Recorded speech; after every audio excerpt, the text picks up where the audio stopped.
Zdravo, tukaj je Valentin. Danes bom govoril o tem, kdaj in kako nekomu pomagati in tudi kdaj in zakaj nekomu ne pomagati.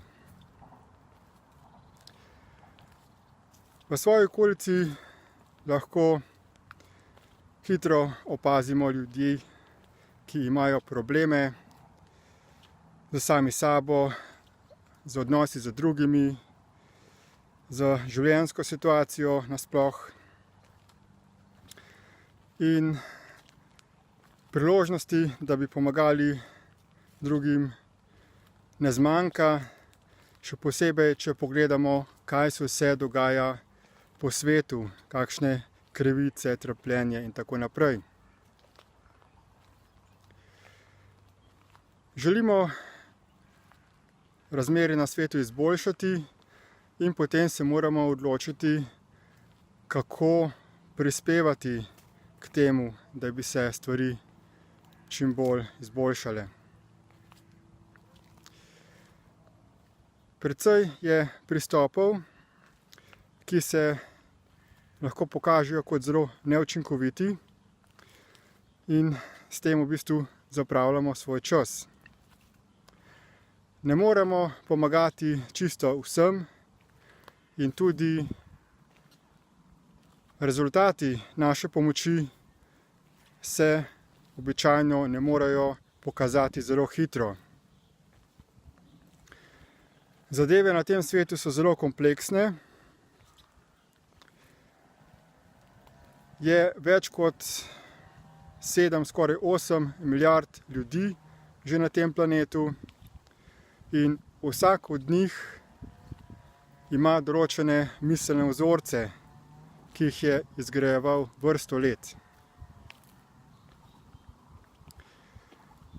Lahko pomagamo z določenimi nasveti, da nekdo v določenem trenutku pride do manjšega spoznanja, vendar zato, da se bodo stvari na svetu znatno, zadostno izboljšale, bo potrebno več generacij. In zato v prvi vrsti je potrebno biti potrpežljiv ter graditi na dolgi rok. Ustvarjati rešitve, ki jih bodo lahko uporabljale tudi nadaljne generacije, kot je recimo to, kar sedaj počnem, torej ustvarjanje izobraževalnega videogradiva, od katerega bodo lahko imeli koristi številni v daljšem časovnem obdobju. Zelo koristno je torej, da pustimo za sabo neko gradivo, od katerega imajo koristi številne generacije. Seveda pa se lahko odločimo tudi za to, da osebno nekomu pomagamo v okviru svojih zmožnosti. Če želimo ta svet na hitro rešiti, potem bomo lahko ustvarili samo obraten učinek, kot si ga v resnici želimo. Zelo malo je torej možnosti, ko dejansko lahko pomagamo individualno neki osebi, kajti ta oseba mora biti dovolj odprta za to, da nas posluša. Ali kot pravi pregovor, ko je učenec pripravljen, pride učitelj. Mnogi so tako globoko v svojem umu, v miselnih vzorcih, da ne morejo priti do spoznanja, kaj počnejo, do zavedanja, če jim samo nekaj razložiš. Veliko ljudi je potrebno pustiti, da jih druge življenjske okoliščine skozi daljši čas in na bolj boleč način izučijo. Priporočljivo je torej, da vsak pri sebi razvije to presojanje, kdaj je neka pomoč učinkovita, kdaj je nekdo dovolj odprt, da se mu pomaga, kdaj pa je človeka bolje pustiti, da ga življenje na drug način izuči.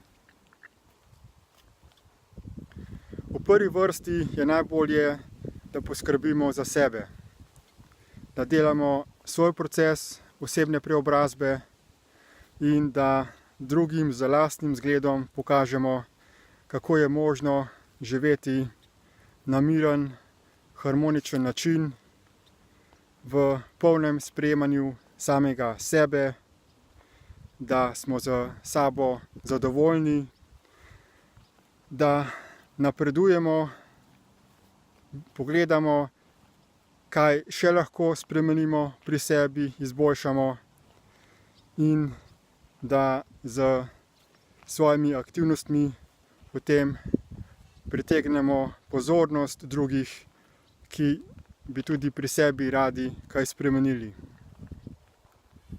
Vsakemu priporočam, da dela čim bolj intenzivno ozaveščanje, analizo in odpuščanje škodljivih miselnih vzorcev.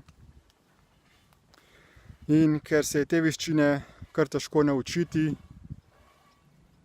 priporočam, da se pridruži naši mednarodni skupini, kjer smo razvili spletne tečaje za delo na sebi. So sicer v angleškem jeziku,